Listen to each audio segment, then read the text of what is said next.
Anybody, there we go. Does anybody have any addresses that they're trying to pull comps for right now? And we can use those as examples.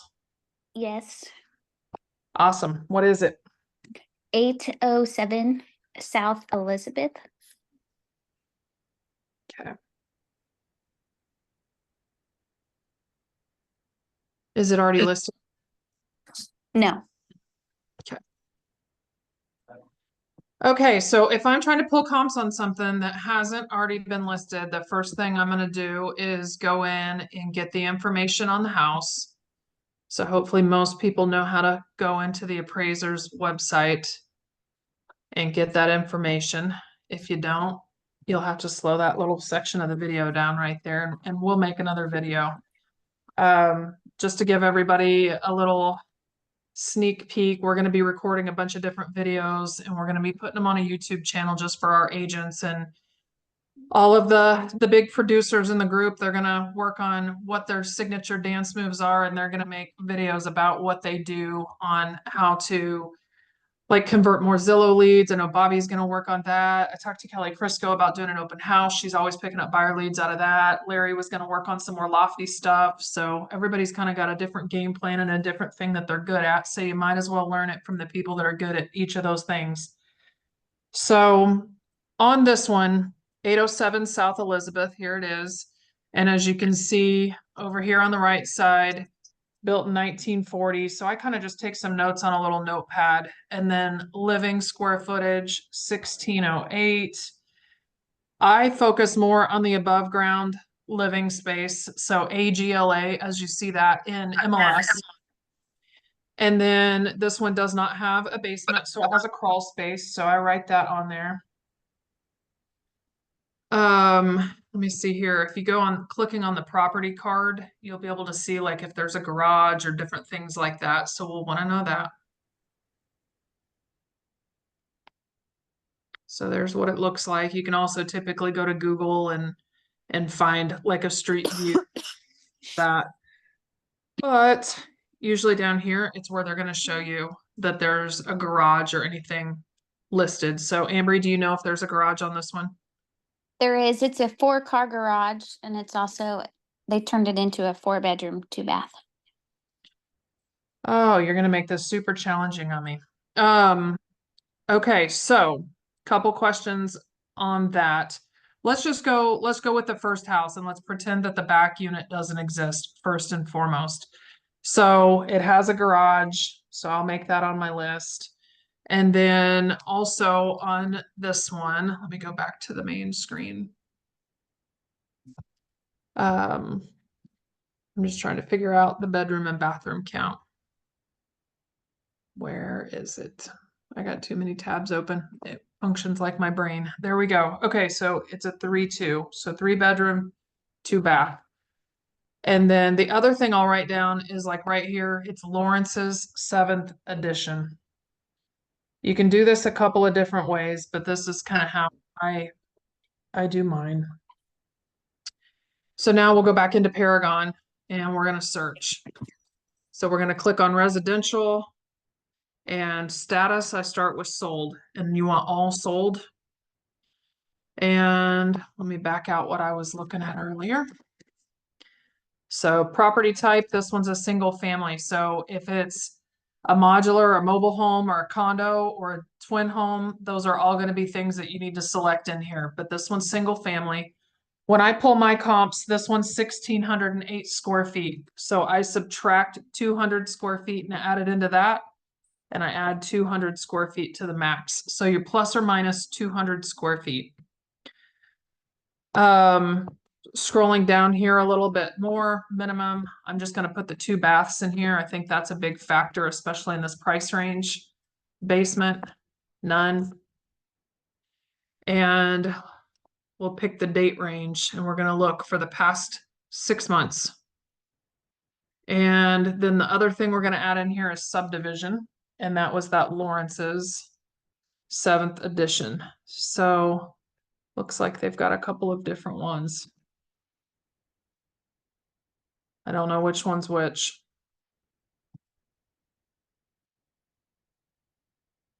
I'm just gonna add all of them. Of those three, and then also I just happened to glance that this one was 67213, so it's gonna keep it in that. So if you look up here on the top right on your screen, or it's actually kind of in the middle of the screen at the top, it shows that there's one. So only one house that's even remotely similar, plus or minus 200 square feet. So then go back 12 months. So when I'm pricing stuff, I like to try to find at least three. That's what the appraisers use, but this one's being difficult. So we got one. So let's search that and look at it and see how it compares. So a little different look, but it still has a 3-bedroom, 2-bath. This one has a 1-car garage, and Ambry already said hers has a bigger garage. Then the next thing that I do is I start looking at what the interior and what the exterior conditions are like. So Ambry, what shape is the one that you're looking at comping out? Is it in good shape? Is it remodeled? Is it a lot of work? No, it's been remodeled. It's in good shape. So is it similar to what these photos look like? Yeah. Okay. So I write down this MLS number. So 634-807. The other thing that I will write down is, for instance, you can scroll all the way down here to the bottom. And these are some of the other notes that I will write down. So comp 1, it's sold for 180. But you can see here on the net sold price that it's really 173 because they paid $7,000 of the buyer's loan assistance. So that's important to know for a couple of reasons. One, to me, it really sold for 173. But the other reason that that's important is like, Lynn messaged me yesterday, and she was looking at a property in Marion and out on a listing appointment. And she said, this house needs a lot of work. What do I advise them to do? And I said, well, my first thing is I would start pulling the comps. And if all of them are VA or FHA, then it's really more pertinent that they do those repairs, where if there's a lot of them that are conventional or cash, it's not as big of a deal that some of those FHA and VA requirements are done. People are buying them more as is. So that's the first one that I'll write down. So the second thing that I'll do once I have that 173 written down is I will take, we know this one had 1,604 square feet. So I'll go to a calculator and I will look it up, and I will say, okay, $173,000. I'm doing this on my phone calculator, divided by 1,604. So that house is selling for $107.85 square feet. So since that's the only one that we have that's sold in that time frame, the next thing that I'll do is I'll start to look and go, what's pending, if there's anything. And you can tell here in the top middle, nothing. And then what's active, and there's nothing. So you're going to want to start looking at this, especially if the market starts to soften, which I think it's already doing a little bit on the higher end things. You're going to want to start seeing how they're pricing things and how long they're sitting on the market when you're looking at those other comps and kind of gauging what you need to do on yours. But since there's nothing else on this, makes it a little more difficult. And that is one of the more difficult things we've had to do lately, because we've been so short on listings that we've been really short on comps. So what I'll start doing now is I'll just start taking some of these things out. I'm gonna keep the zip code in there. That way we know we're in a similar area, but there's been 10 that have sold. So if we search those, you can kind of start seeing like what an average is, what the high is. And Ambry's already told us that these are going to be, this one's remodeled. So it's probably going to be one of, within this highest realm here. So again, you're just going to start looking and going, what's the most similar house? This one doesn't have a garage. This one does have 4 bedrooms. This one's a 1-story. So the other thing I'll tell you, when you're pulling comps, if I'm looking at a 1-story house, I try to keep all of them 1-story. If I'm looking at a 2-story house, I try to keep everything 1.5 story or 2-story. Then if I'm looking at something that is like a bi-level I'll look at bi-level, tri-level, quad level, whatever's gonna have stairs in it. Those are really the least desirable or the ones that sell for the least amount per square foot. And most people will understand this. The reason they do is because fewer people want them. Older people don't want them. People with little kids don't want their kids falling down the stairs. So they just kind of shy away from those properties. So this one was a 1-story. It is going to sell for more a square foot than anything else, but it does not have a garage. My typical rule of thumb is it's about $10,000 different for a 1-car garage. Some of the more expensive houses, if they don't have a 3-car garage, you're going to see $20,000-$25,000 differences between a 2-car and a 3-car. So I always try to keep those similar if I can. Going and looking through these other ones, there's the one that we wrote down earlier. Here's one on Seneca. That's going to be on a little busier street. So it's going to sell less per square feet. So you can see like this one was 1,789 square feet. And it sold for 170,900. So it's selling for less than $100 a square foot. The other thing I will start talking to people about, if we start seeing this as a common occurrence where they're paying these lender costs, I have a conversation up front with my sellers and explain to them what that is. And if you guys don't understand what that is, then we need to have that conversation too, because I know a lot of you guys are newer and we haven't been asking for any costs in the last few years. So like this one, for instance, the more expensive one that was the 1-story, they paid $3,000 on that. So it's definitely something that's happening in that area. That one sold conventional. That was the one that sold VA. This one on Seneca sold conventional. Then the next one down in line, 1219 South Vine. That one's similar in size. So if you look at this one, like just to give you an idea, this one was 165, only 1 day on the market. It sold for 170, but they also paid 5,000 in costs. So it only sold for full price. So like on that one, $165,000, and you divide it out by 1,576. So it's selling for $104.69. So a lot of times what I'll do is I'll get those top ones that have a similar look to them, and I will give the seller a range. So with the one that we're comping out, it had 1,608 square feet. So the first one that we comped out was $107.85 a square foot. Multiply it by 1,608. So that's 173,422. The second one that we comped out, 104.69 a square foot times 1,608, and that puts us at 168,341. So you see, it's a pretty close range. It's only a $5,000 difference on those. So does that make sense to everybody?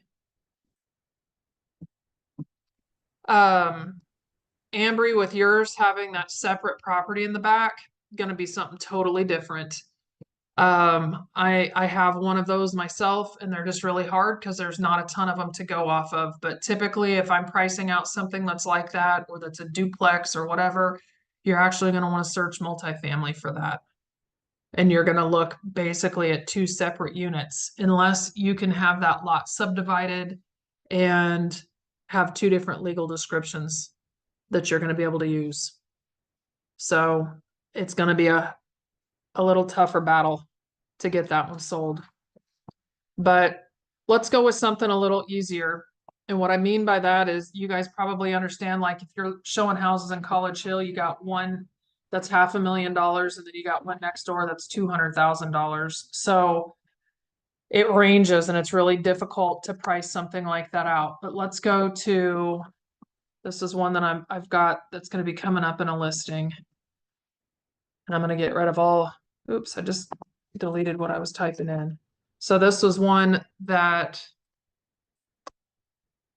is a lot simpler, because like these neighborhoods that have a lot of the same style of house built in the same timeline, same finishes by the same builder, that kind of thing. It makes it really easy.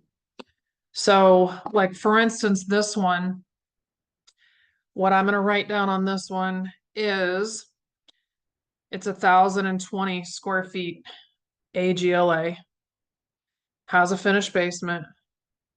Then you've got 3-bedroom, 2-bath up, and another bedroom and bathroom down.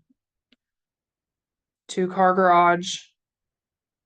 And then the other thing I'm gonna write in here is Smithmore, because that's the subdivision. So when I start searching in that criteria, let me get rid of some of these things.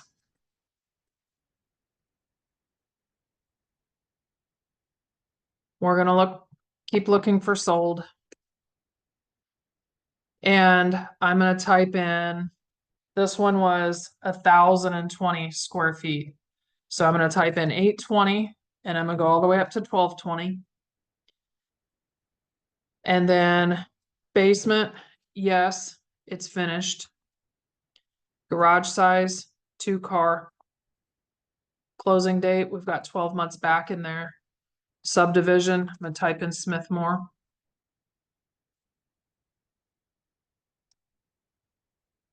And so there's been 11 sales in the past 12 months.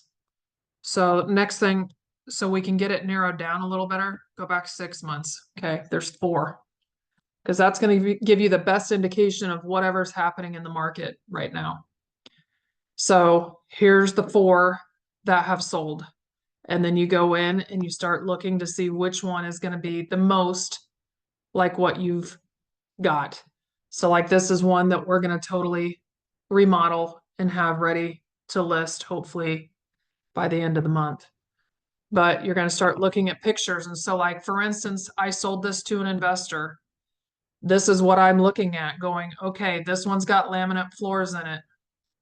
It's pretty neutral throughout. It has a few updated lights. This one does not have updated kitchen. That, to me, that's the original kitchen that was in that house. So when I start looking through and I go, all of these have quartz or all of these aren't updated, those are conversations that I'm going to have with my seller or with my investor to try to advise them on what they need to do in order to get top dollar on their house. So like, this one still has Formica. The one that we're going to do, it's going to have quartz everywhere. But this is just my guide on what I'm telling them to do so that we can get at least this 260 mark that this one's listed at. Let me move my little box over here so I can get, there we go. Does anybody have any questions on that? Don't everybody speak up at once. No. Okay. So this is something that I'm hoping we can sell, fix up and sell for 270. If everything's updated, everything's quartz, all new light fixtures, new siding, all that good stuff, new patio. And that's what we're going to be listing it at. But those are a lot simpler when there's so many that are in the same neighborhood and they're the same age, a lot of the same finishes. But when you go out into those older neighborhoods and they're varying a lot in size because people have added on to them or things like that, totally changes things. Does anybody else have one that they want me to pull comps for? I do. Got that's what I'm working on too. Okay. 806 East Morning View in Derby. Okay. Is Morning View one word or 2? One word. Okay. So same thing, I'm gonna look in here and see if there's any past sales of it. And I will tell you, sometimes this is something that I've been having and seeing a lot more. I've been noticing a lot more discrepancies between what we have on MLS and what the county has, as far as square footage and things like that. Yeah, this So, one had that issue. okay. One thing I've been advising my sellers is to ask them if they, or not advising, but asking them if they have a copy of their appraisal from when they bought the house or who they used to get their financing for when they bought their house, because maybe I can get it from them. So I had one fall short a couple months ago on an appraisal because the square footage was different measured by the appraiser for the buyer that was coming out, because I had based our price off of the square footage for this house. So what the county had it as. Okay, so on this one, we got Morning View is the subdivision. And then we've got, obviously I'm gonna write down 67037 just in case there's more than one Morning View. But built in 1971, it's got 1,344 square feet. This one's a bi-level, so I'm glad we're doing this. I do these a little different than the other ones. So as you can see here, the county has their basement square footage as 665. And then they have 625 finished in the basement. So what I will do is add the finished square footage together when they're a bi-level, a tri-level, or a quad. And that's how I search these. So we're gonna add the 1,344 and the 625. So that's gonna put you at 1,969 finished square feet. And then on this one, does it have a 2-car garage? Yeah. So 2-car garage on this one. Okay, so let's go back into MLS.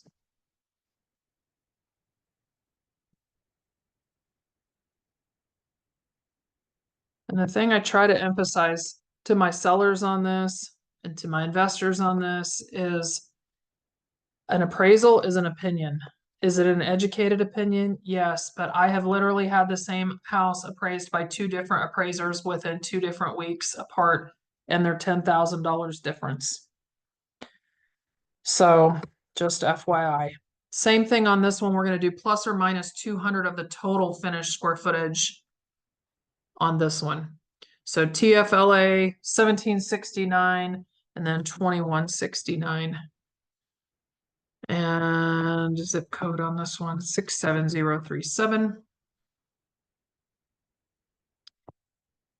And with Derby just being a little smaller, we might have to branch out further into Derby than just this one Morning View. There we go. So 6 months back, there's nothing sold. Year back, nothing sold. So if we get rid of that, then we've got 63 houses. So obviously that's too many. So let's go back again, 6 months, 41.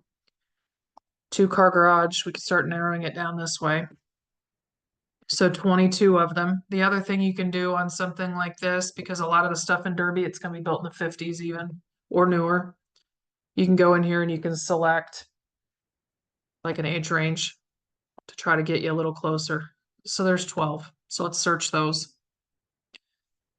And remember on these, we're looking for bi-levels, tri-levels, or quad levels. So you can hit levels and it'll search from that. So there's 3 different bi-levels that are there. Quad level down here at the bottom. So with this, you're just gonna, again, pull these up and you're gonna start searching. This one's a little short on the square footage compared to the other one. But you're gonna look at what the condition is. So how updated is the one that you're looking at? I haven't seen it and there's nothing in the MLS, so I haven't seen it inside. You're going in blind. Yep. Okay. So, I mean, this one's decent. It's nothing over the top, but it's, I mean, very well kept, fairly updated. Not super upgraded, but I would say if it were going to be me, I would have this comp. Let me move my bar again so I can see. This one on Twisted Oak. And then this one on Forest Park. So those are your bi-levels. And then the one all the way at the end. This one on Baltimore. And then base it more off of how much they're selling for a square foot. How many bed, like the bathrooms, I think are super important. Bedrooms, it's kind of a preference. Some people would rather have 3 bedrooms than 4 if the bedrooms were bigger. Some people need the 4, depends on the size of their family. So that's to me kind of a preference. But I'm always having the conversation with people about how many days on market, what did they list at? Did they drop the price? If they're needing, if all of these are selling VA or FHA, then that's something that I have a conversation with them when I go out and look at their house and tell them our predominant buyer is this in this market in this price range. And so this peeling paint on your trim, we're going to need to have somebody come out and take a look at that and get it fixed up, or you guys are going to need to get this fixed. But start again looking at this. So like this one sold for $250, but it really sold for the $245. Let's go back up here to these other buy levels. So like this one, they listed it at 260. Then they dropped the price. Up here you can see it. They dropped it from 260 to 250. It was on the market 16 days. I don't know how much of this stuff that you guys notice or look at, but like you can see when they dropped the price. And then you can see when they accepted the offer. So it was pretty close between the price drop and accepting the offer. Another VA one, they paid closing costs on that. So that's another conversation I'd have with that seller to be expecting it. And a lot of times the sellers don't understand this, but they're like, we're not paying for that. When we bought this house, we had to pay our own closing costs. I don't know how many times I've heard that. But what I always explain to them is it's just a shell game. They're actually paying for it themselves. That's why they're rolling it into the cost of the loan. So all they need to focus on is what this net is at 243.5 and not focus on this. The buyer is actually financing their loan costs into the cost of the house, but they do need to make sure it's going to appraise at that extra $6,500. So that's a conversation to have with the buyer, but I would really go through each one of these. Hold on just a second. Alexa, off. Got to set myself a timer or I go long. Okay. Hey, there's Julie. Julie sold one conventional. So that one didn't have any loan cost paid. And here's Willow. And it was conventional and didn't have any loan cost paid. So 50-50 on VA versus conventional. So I just like to know those things because if I'm having a conversation, it makes it really easy to justify things that I'm asking them to do on their house. If I can show them that all of the buyers are basically VA or FHA. And if it's not, then we don't have to fix every single thing. And we go, let's take it and see what the market says to us on what we need to do, what our feedback is on what we need to do. Because I want to make sure if I'm advising them to do something, it's going to get them a return on their investment. So that's kind of some basics of it. Does anybody have any questions on any of that we went through? I don't know. Okay. Well, if you think of anything after the fact, or if you have a specific property that you come up with after the fact that you want me to look at comps or to do a one-on-one with you and walk you through that specific property, reach out to me and let me know. But I'm going to save this and I'm going to put it on that YouTube page that we've been talking about. And I'll share it here with the group in a little bit. And you guys can watch it again and kind of see exactly what it is that I'm doing. All right. Well, thank you. All right, you're welcome. I hope you guys all have a great 4th of July and I will see you soon. You too. Bye. Bye.